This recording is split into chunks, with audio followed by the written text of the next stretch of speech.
Well, we've been dealing with Jacob and Esau, and Jacob has gotten loose from Laban, and then he has this battle with something in the night when he's left alone after sending all these gifts off to greet Esau, and then we get the change of the name. And he says, "For I've seen God face to face, yet my life is preserved." And the sun rose upon him, and he passed from there limping because his hip had been taken out of joint. And then Jacob looks up and he sees Esau coming and 400 men with him. So he divided the children among Leah and Rachel and 2 maids, and he put the maids with their children in front, and Leah with her children, and Rachel and Joseph last of all. And he himself went on ahead of them, bowing down. See, again, the switch. He goes ahead of them at this time. All the other time he was sending everybody in front of him. But Esau ran to meet him and embraced him and fell on his neck and kissed him, and they wept. And when Esau looked up, he saw the women and children. He said, "Who are these with you?" And Jacob said, "The children whom God has graciously given your servant."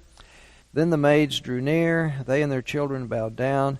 Leah likewise and her children drew near and bowed down. Finally Joseph and Rachel drew near, and they bowed down. And Esau said, "What do you mean by all of this company I met?" And Jacob answered, "To find favor with you, my lord." But Esau said, "I have enough, my brother. Keep what you have for yourself." And Jacob said, "No, please, if I find favor with you, accept my present from my hand." And some translations say that's a better word to be said there instead of present, "my blessing. For truly to see your face is like seeing the face of God, since you have received me with such favor and didn't kill me. I've seen the face of God and survived. I saw the face of Esau and I survived, since you received me with favor. Please accept my gift that is brought to you, because God has dealt graciously with me and because I have everything I want." So he urged him, and he took it. And then it goes on from there. So we have, I didn't have time, but so much of the sermon last week was hitting on these same themes of the concept of blessing, and the blessing of children, and the feeling of being seen and recognized, noticed. All of those things were in last week's sermon, and how in this story the emphasis on the face and being recognized and seen and blessed. We've got blessings going on and so forth. It was. I didn't get a chance, but I'm sure he's found it. But if I'd gotten a chance to visit with him last week, I would have told him, "You need to look at this story," and you can use it for continuing the theme of your message. But anyway, I was in the middle of sharing Rabbi Jonathan Sachs' commentary about this, and it was, even more so emphasizing those elements. But I had to cut off. But I'll back up a little bit. Perhaps he says, "An answer to Jacob's words on the first meeting Esau. For Esau at first refuses Jacob's gift, saying, 'I have plenty, my brother. Let what is yours be yours.' But Jacob's reply is enigmatic, harking back to the mysterious struggle the previous night while raising yet more questions. He says, 'No, please, if I have found favor in your eyes, accept this gift,' minah is a Hebrew word, 'from my hand, for to see your face is like seeing the face of God. Now that you have received me favorably, please accept the present," and the berkati, literally my blessing. "Receive my blessing that was brought to you, for God has been gracious to me, and I have everything." Well, what has become first a gift turns into blessing, and in what conceivable way, Sachs asks, in seeing the face of Esau is like seeing the face of God? And what exactly does Jacob mean by altering Esau's words, I have plenty, into his own, I have everything? If we could understand these words, perhaps we can understand the link between the wrestling match and the subsequent meeting. So, he says there are many resonances in this passage. The most significant has to do with the word panim, face.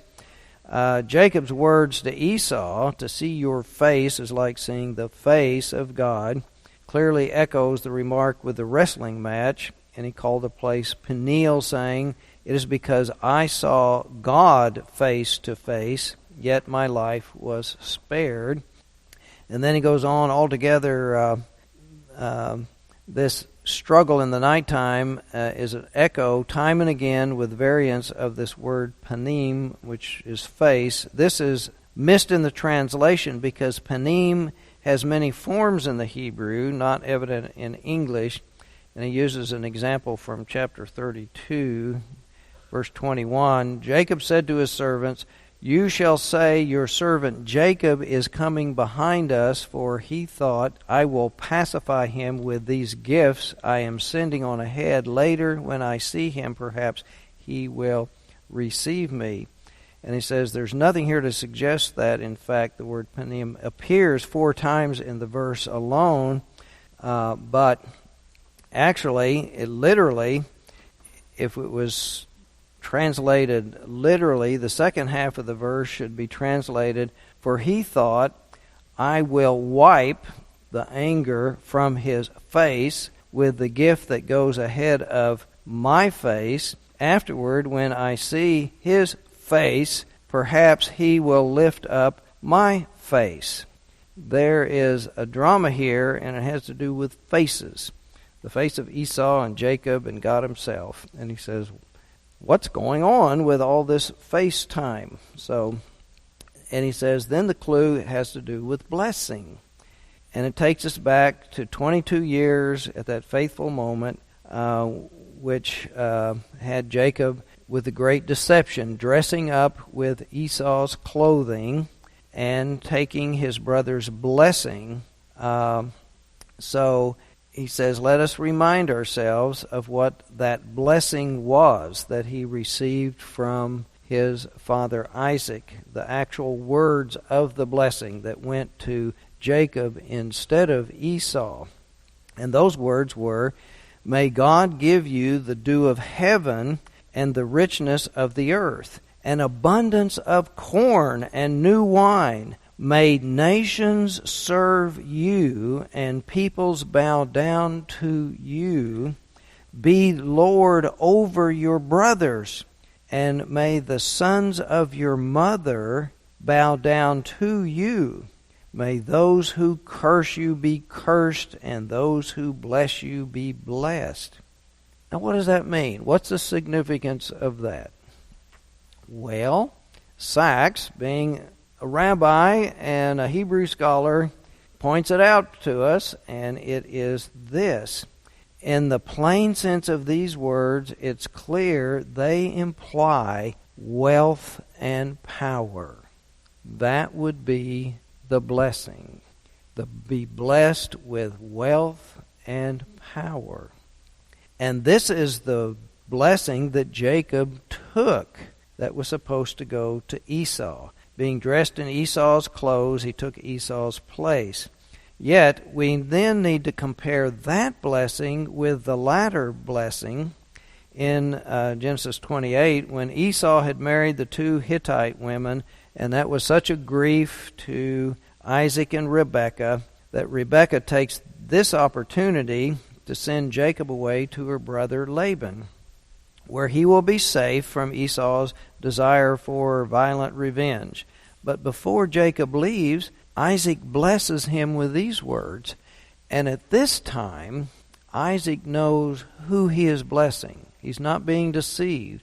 So this is really the blessing that is intended for Jacob. And these words are, May God Almighty bless you and make you fruitful and increase your numbers until you become not a great nation, but a community of peoples.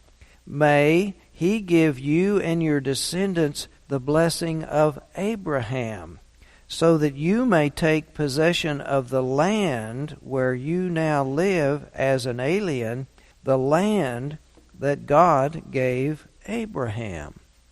Not wealth and power necessarily as the emphasis. So this second blessing focuses on children and on the land that are so important in this blessing of God to this special people, children and this land. And so these are the covenantal blessings which dominate the book of Genesis. And it has nothing to do with wealth and power. God promised Abraham that he would have children who would continue the covenant and the land in which he would do so. God never promises Abraham the dew of heaven and the richness of the earth, nor does he use the language of power. Be Lord over your brothers, and may the sons of your mother bow down to you. Before sending him away from home, Isaac gives Jacob this Abrahamic blessing, saying to him in so many words, "It will be you who will continue the covenant into the future." Now, it's significant to note that the time of the blessing, Isaac was blind, so Jacob's impersonation of Esau was possible only because his father could not see. And this whole thing about seeing faces, he could not see the face. Now, the deprived one, Isaac, without sight, uses 4 other senses. He tastes the food. He touches Jacob's hands, which Rebekah had covered with goatskin. And the smell of the clothing that was Esau's. And but the other sense of hearing, it just doesn't sound like Esau. You sound like Jacob. But eventually, after considerable doubt, Isaac trusts the evidence of touch and taste and smell over sound, and then with the absence of sight. So he can't see Jacob's face, and these 3 elements are enough to allow the deception. Now, the patriarchs were more than just founders of the faith. They are also role models, and their lives are significant for what they teach us about the past and how to deal with our present challenges. So Abraham, and he reviews their special strengths and gifts, he was a man of the strength of conviction. I mean, to pack up and go and stick to it and not get frustrated and run back home. Strength of conviction, and to be different. To refuse to worship the idols of his age and listen instead to the inner voice of God speaking to him. And he carried with him was Hesed, the love of God and love of humanity. Isaac was the man who knew the reality of sacrifice. He lived and he survived, but not without the knife being held up to take his life as a boy about to be offered. So his gift was courage. For whatever reason, he stayed in there, and Sachs says to remain Jewish does take courage, because the Jews often have the knife threatening their survival. So in connection with Jacob, though, the prophet Micah speaks truth. You will give truth to Jacob. And this does not imply truth in the mental or cognitive sense, but in an existential sense. The truth of who am I? To what story do I belong, and what part am I to play? It isn't just the facts on the ground of that reality, but the inner reality of truth, of identity and being. So the search for cognitive truth, he says, is a part of all cultures, but special to the Jewish tradition is this one that translates the phrase of God in creation, let us make man in our image after our likeness, to mean with the capacity to understand and discern The truth which Jacob spent much of his life wrestling with was the truth about his identity. Who am I, and who am I to be? And central to that is the word face. In which mirror do I look to see who I am? And name. What name should I call myself? And the blessing. To what destiny am I called? So, we see a lot of confusion. I mean, he wants to be Esau. He dresses up like Esau. He wants Esau's blessing. He's not seeking to find himself. So one thing that stands out in the first phase of Jacob's life is this longing to be Esau, this heel grabber. He's trying to hold on to Esau and take Esau's birthright and so forth. And he even says it to his father, I am Esau, your firstborn. And so why? Sachs asks. The answer seems clear. Esau is everything Jacob is not.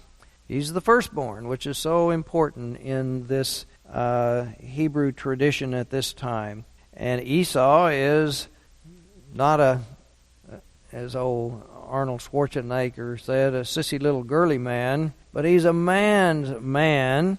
He is full of energy, he's strong, he's a skilled hunter, he's the man of the fields. But more importantly, he has his father's love. Esau, he says, is homo naturalis, the man of nature. And he knows that he has all of this strength, skill to fight and win in the Darwinian struggle of survival, or Hobbesian, the war of all against all, in the philosophy of sense of meaning. So, he does well in that arena. Esau is the archetypal hero of hundreds of legends and so forth. So, it's not surprising that Jacob's first desire is to be like Esau. That was the face he saw in the mirror of his imagination, the face that he presented to his blind father, and then to steal the blessing. But it was not his own face. It was not who he was meant to be. So Jacob's blessing had nothing to do with wealth and power. It had to do with children and land, and children would instruct the ways of the covenant and the land which the descendants would strive. So to receive that blessing, Jacob did not have to dress in Esau's clothes. Instead, he simply had to be himself. After the deception was discovered and he was going to have to run away, he wasn't strong enough to fight Esau and win that battle. He was going to have to run away. So, he was who he was. But he had to be himself at that time, and attuned to what God was calling him to be, and to learn to be true to himself, was not to bring wealth or be controlling of power, namely the human spirit as the breath of God, the human dignity as the image of God, which was his goal to learn how to be and to develop. So when he meets Esau, he's giving back the blessing that he had taken 22 years before in this act of giving him the stuff. He says, I'm giving you the blessing. He's saying, I'm relinquishing that which I had taken from you before. The herds and the flocks he sent to Esau represented the wealth, the dew of heaven and the richness of earth. The sevenfold bowing and calling himself servant and calling Esau my Lord represented the power side. Be Lord over your brothers, and may the sons of your mother bow down to you. Jacob no longer wanted or needed these things, for he said, I have everything. He says, meaning, I no longer need either power or wealth to be complete. And he makes this explicit in the words, please take, not my gift, but my blessing. He now knows the blessing he took from Esau was never meant for him, and so he returns it. Now, it's equally clear that what transacted in the wrestling match with the being the night before was really Jacob's inner battle with existential truth. And let's see, he's okay. So he's dealing with this existential truth about trying to figure out who he is. And the name Jacob is a life of conflict and struggle, and the name Israel also signifies struggle, but the terms of the conflict have been reversed. It is as if man said to him, in the past you struggled to be Esau, in the future you will struggle not to be Esau, but yourself. And so after the struggle, Jacob emerged complete, but with a limp. That took a costly toll upon him, but there is the issue of the face that we bear is the image we see reflected in the face of God when we wrestle with God and refuse to let go. And so this is that holding on idea. He held on Esau's foot because he wanted to be Esau as a symbol at the birth, but at this time in the wrestling match he holds on to God and refuses to let go. Israel as a people never really knew the wealth of ancient Greece or Rome or the Renaissance of Italy or artistic France. It never knew the power of great empires or their invincible armies and weapons of destruction. When it longed for those things, as in the days of Solomon, it lost its way. So Israel's strength never lay in itself, but in that which was other and greater than itself, the power that transcends all earthly powers, and the wealth that is not physical but spiritual, a matter of mind and heart. Jews have often wished to be someone else, the Esau's of the age. Too often they knew what it was, in Shakespeare's words, to look upon myself and curse my fate, wishing me like to one more rich in hope, featured like him with friends possessed, desiring this man's art and that man's scope, with what I most enjoy, contented least.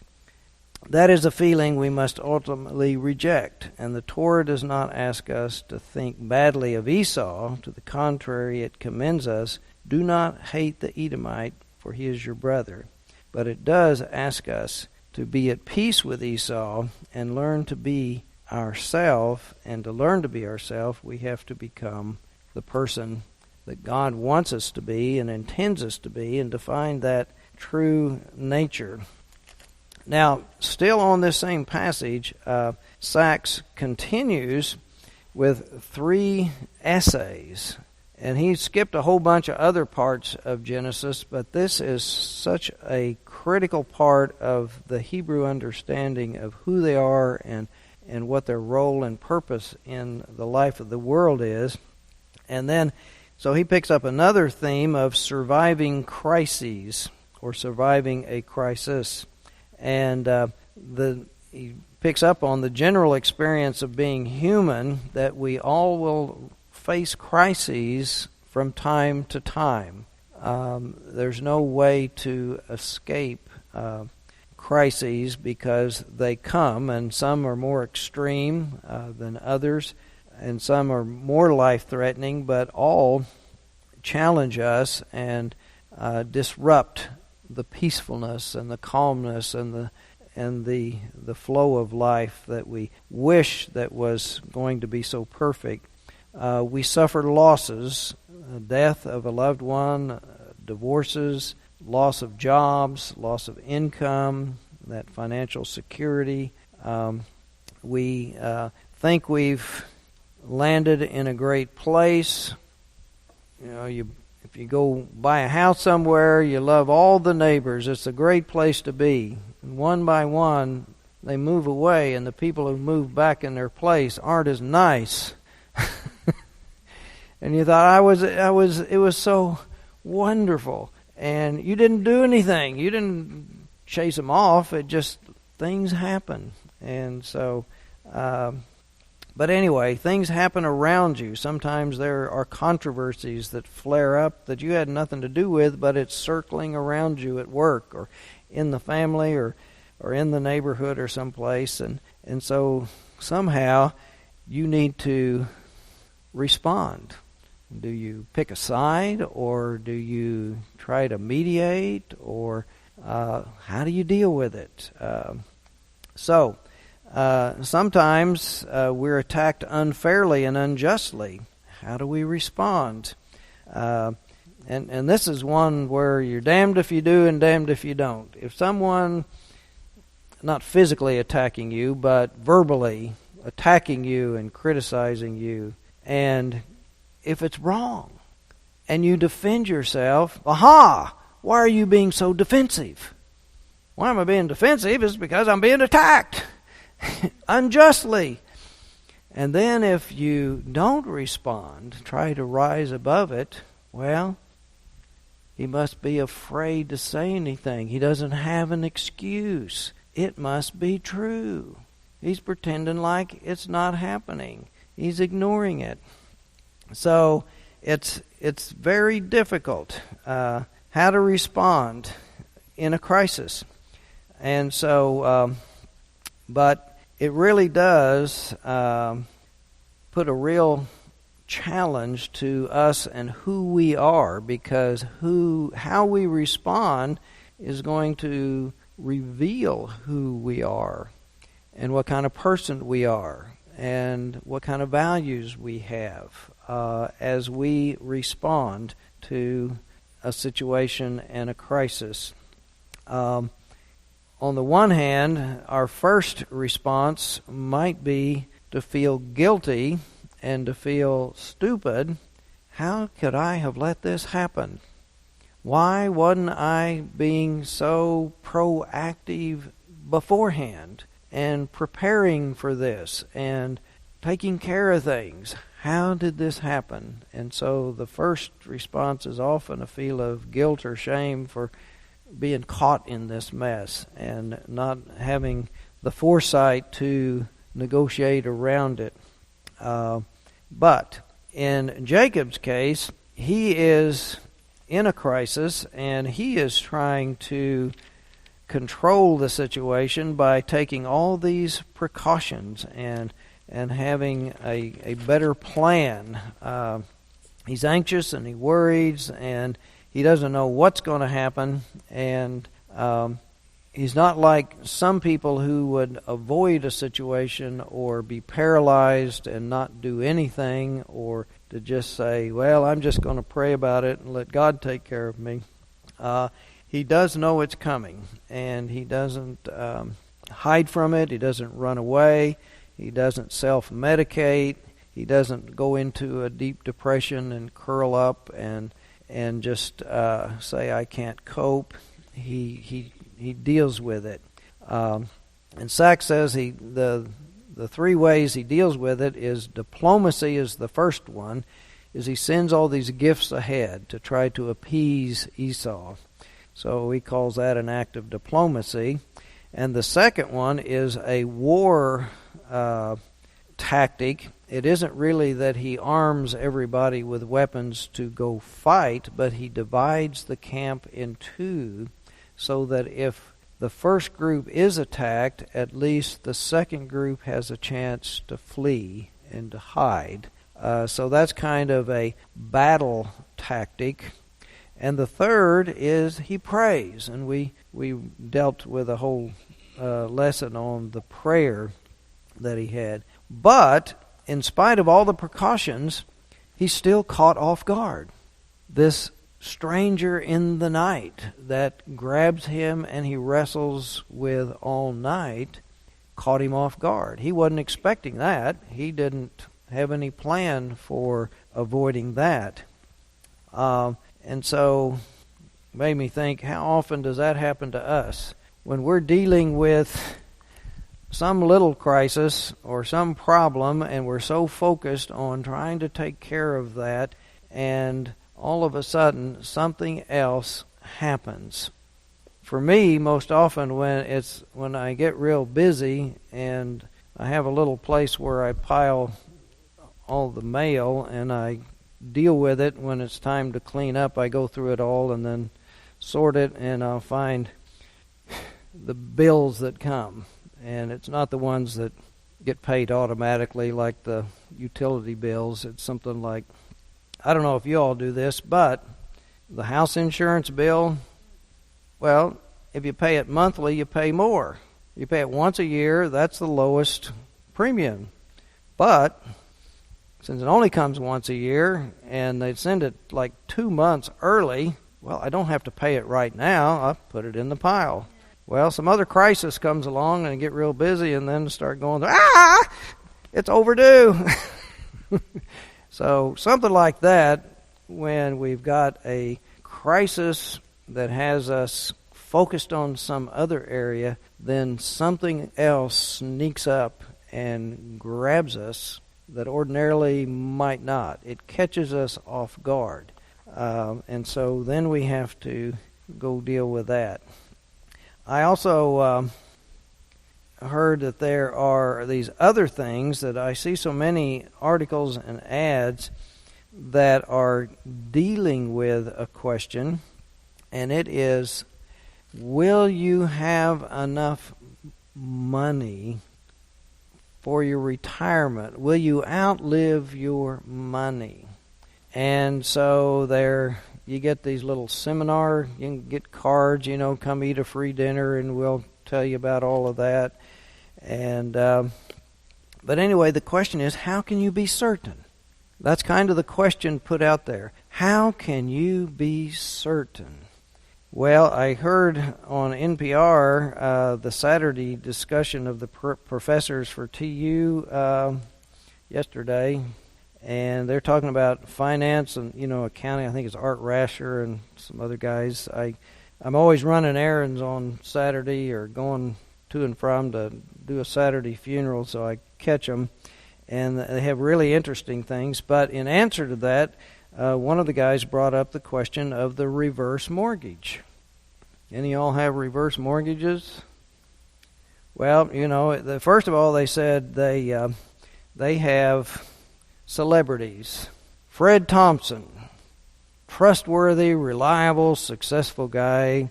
He knows what's good for you. Henry Winkler.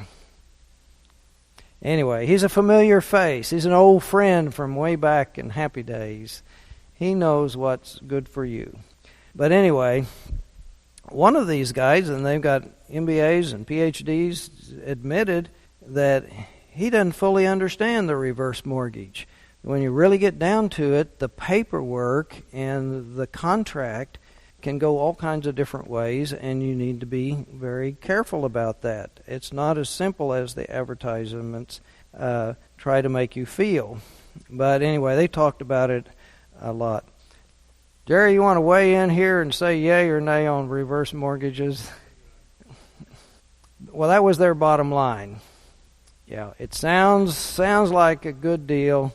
It's your money that's in the equity. Use it. In principle, yeah, that's true. But then the contract is the problem that they were pointing out. You have to be so careful of what that is and what happens there.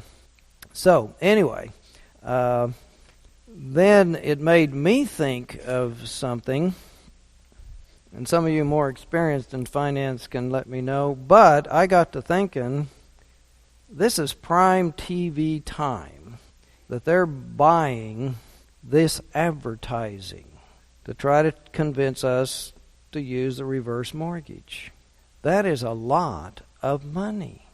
Whose money is buying the advertising? And who has that much surplus money out of their profits to spend on that kind of advertising? It's not you or me who's signing up for the reverse mortgage that are making that kind of money that we could go spend on advertising something. So right there it makes me think, that's not in my best interest, that's somebody else's best interest. So the guys on the Financial Talk were, I think, right on. They said, be very careful and really check out the contract. And get your attorney and financial advisor to go with you. Anyway, the question that is the hook there is, how can you be certain about these questions of security? How can you be certain? And Rabbi Sachs states that faith is not certainty, it is rather the courage to live with uncertainty. Indeed, it's why we need faith, because of the uncertainty. Even with all the advances in science and technology and medicine, we never know what tomorrow will bring. The Ebola epidemic is, all out there. We used to think that's just a rare thing off in primitive parts of Africa, and all of a sudden, whew, it's a big deal. The SARS virus, MRSA, C. diff, we thought that we have under control, but these are not. They're growing. The irony, and there's another one that's kind of interesting, we have gotten so clean in all these antibacterial soaps and so forth that there's a great increase in the autoimmune diseases. Now, autoimmune means that's our immune system attacking our own body. And as I heard on a discussion, another one on NPR, and they're talking about with pediatrics and so forth, basically our immune system doesn't have something to work on. And so it's kind of like we've got, I don't think we do it in our country, but it happens in some other countries. We've got so many military people and so many weapons stockpiled, they're just going to waste. Let's go start a war so we can use them and stop wasting money on them. Well, that's kind of like our immune system. They're in there, and they're supposed to be protecting us from something. Well, let's go attack something. Well, it'll start attacking ourselves. And so, sort of facetiously, they're saying, if we don't want our children to get so many autoimmune diseases, let them play outside in the backyard in the dirt. In fact, it wouldn't hurt to give them a teaspoon of dirt once a month. Give their bodies something to work against so that it can develop the antibodies and so forth. Rebuttal, Joyce? Okay. Joyce is a long-time nurse and well-trained in all kinds of interesting things. But anyway, so the whole kind of thing of how can we be secure, what certainty, the striving for the security, outwardly we have so many precautions, but then inwardly some people's effort is just growing more insecure out of fear as we get that developing more and more. So the aspect of faith not equaling certainty is being played out here in this story as Sachs lifts it up, and there's a difference between the Hebrew faith that says faith does not equal certainty and our United Methodist traditions that say faith does not equal certainty. You may have been approached by some that have said, if you died tonight, would you know for certain where your soul or spirit would be? Do you know for certain? Is the question that is often posed. Do you know where you will go? Do you have certainty? And if you don't, I'll show you how to get it. Now, that way is usually to say believe. To get saved in some circles is that you have to believe certain things and they'll tell you what they are, and then you believe them and then you can have this certainty. Well, the irony is that if you truly have certainty, you don't need faith. For faith is always stepping out in trust into the unknown. Not knowing certainly, for certain, but stepping out into the unknown with faith. But a lot of folks want to do what's necessary to achieve certainty, and we feel like that is counterproductive and isn't a true faith. It's something else. It's kind of like the security you've got when you build concrete bunkers and privacy fences and armed guards and all of that in order to protect yourself from the dangers in the world. And then, is that the fulfilled, abundant life of joy and happiness? It's living in fear in order to have certainty, and it's impossible to have true certainty. There are some who think that believing the Bible literally, word for word, is the way to get that certainty and to have that being saved. But unfortunately, when I've run into some of those kind of folks who think and feel that way, they can't understand how, when they ask me the question, do you know for certain, where you go, or ask, are you saved? And I might say, I hope so, or I think so, but I don't know for certain. And a part of that knowing for certain is that somehow that the future will be exactly like I think it will be, and I won't be severely tested or challenged. There are, and we believe and understand that there are circumstances outward in the world and sometimes inwardly that in reality we can fall from grace. There, I don't know if you've read about it or heard about it, but there have been lifelong, really successful clergy persons who reach a point, something happens in their lives, and they question and doubt. And there are some who have fallen from grace by forsaking the way that God would have them.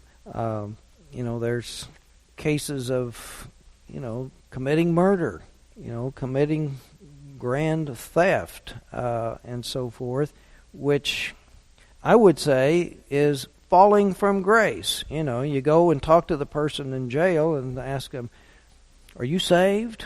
Well, look at all the stuff I did, and I can remember when I gave my life to Christ. But you're sitting in jail for murder. If you're relying on all the other stuff and don't realize that you can make mistakes in judgment, you can have questions and doubts when life challenges you another time, then you can't have that certainty. And it's good not to have that certainty, because that certainty can make one be overconfident and arrogant and not have to deal with and struggle with the questions in today, in my life today and what's happening right now. For that commitment and giving one's life to Christ isn't a one-time thing at some conversion experience. It's an everyday. When I wake up each day, I am yours, Lord. Guide my steps today. Help me be the person today, in my relationships today, in my decisions today, that you have called me to be. And if I don't keep doing that every day and with every decision, it's easy to get off track. It's very easy to get off track in different ways. But, let's see. Anyway, it is a part of our United Methodist tradition that there is no certainty in that sense, and that we can fall from grace. And the subtlety of sin is that I can get so righteous and so good at being good that I can get to a point that, well, I deserve this little self-indulgence. I'm not going that far off. It's not that bad. And I've got such self-discipline, I can pull myself back whenever I want to. And we know that some start drifting and they can't do that. And the arrogance of thinking one can do that is a spiritual sin, that I don't really need God anymore. I've got so good I can just take care of it myself. And I can control things. Now, I had a friend in seminary who expressed this idea. He was a very interesting guy, and I loved him. He was a wonderful friend and all, but he had a troubled life, a little bit of troubled life. He'd been a Methodist, and then he became an Episcopalian, and then he decided to be a Roman Catholic. And he loved to smoke his pipe with fine tobaccos and to indulge in gourmet dining and his fine liqueurs after dinner. And we questioned him about it, and he said this: with all that I am sacrificing and giving up to be a priest, I deserve these little indulgences. Now, I'm not saying all Catholic priests think that way, but it's the way religious folks who are deeply committed, who've given their life, have made lots of sacrifices, can drift and begin that fall from grace, out of the close relationship with God, and get more about me and not about how am I serving and what's really the important things for me to be doing, and so forth. So, anyway, back to Jacob. He is wrestling with something. The text, the story, makes it ambiguous whether it's an angel or God or a man or a demon.